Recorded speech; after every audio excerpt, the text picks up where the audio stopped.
నిర్వర్తించుకున్నాం. ప్రథమ ఇష్టిక అంటే మొదటి ఇటుకురాయ అని అర్థం అన్నమాట.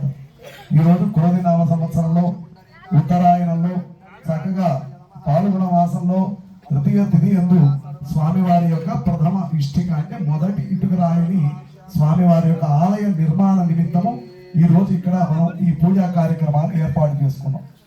మరి ప్రాతకాలంలో ముందుగా వేదపారాయణాన్ని నిర్వర్తించారు, స్వస్తి మంత్రాలంతా కూడా పఠించారు.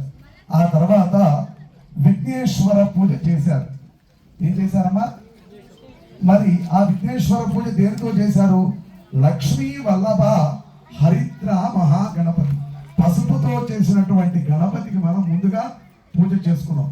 మరి ఆ పసుపు గణపతిని ఎందుకు చేయాలి చెప్పండి? ఇక్కడ ఉన్న స్వామి చెప్పాలి. పసుపుతో ముందుగా ఎందుకు గణపతికి చేశామో చెప్పండి. మీ ఇంటికి వెళతారు, ఏం చేశారంట? శంకుస్థాపన చేశారంట. ఆ శంకుస్థాపన ముందుగా ఏం చేశారు? ఎవరో పక్కన వాళ్ళు అడగచ్చు, అయ్యా పసుపు గణపతికి పూజ చేశారు, అసలు పసుపుతో ఎందుకు చేయాలో చెప్పండి. అయ్యా మీరంతా దీక్షాస్వాములేగా, అంతా పూజ చేస్తూ ఉంటారు, చెప్పండి పసుపుతో ఎందుకు చేయాలో చెప్పండి. మొదటి పూజే పసుపుతో ఎందుకు చేయాలి? గణపతికి గౌరమ్మ తల్లి చేసింది ఏమన్నా మినప్పిండి, నలుగు పిండితో చేసింది ఆమె పార్వతీదేవి. కానీ ఇది పసుపుతో ఎందుకు చేయాలో చెప్పండి. నాకు సంభావన కూడా అవుతుంది, చెబితే నాకు సంభావన కూడా అవుతండి. కాదు, చెబితే నాకు సంభావన కూడా మీ గుడికే ఇచ్చేస్తాను. శుభసూచన కుంకుమ కాదా? ఏమయ్యా కుంకుమ కాదా? భూమా అంటే పవిత్రం, ఇంకా ఆమెను శుద్ధి చేసి పసుపుతో ఎందుకు చేయాలి?